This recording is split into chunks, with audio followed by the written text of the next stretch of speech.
అయితే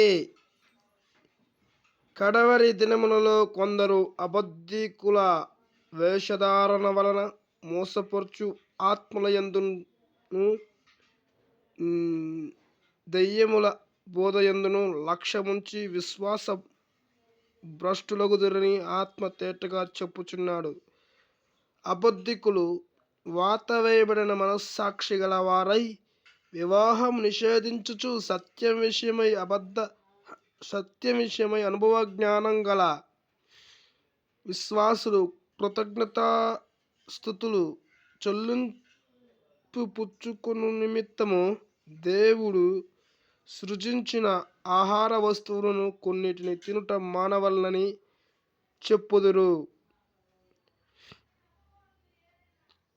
1 తిమోతి 4:1, 2, 3.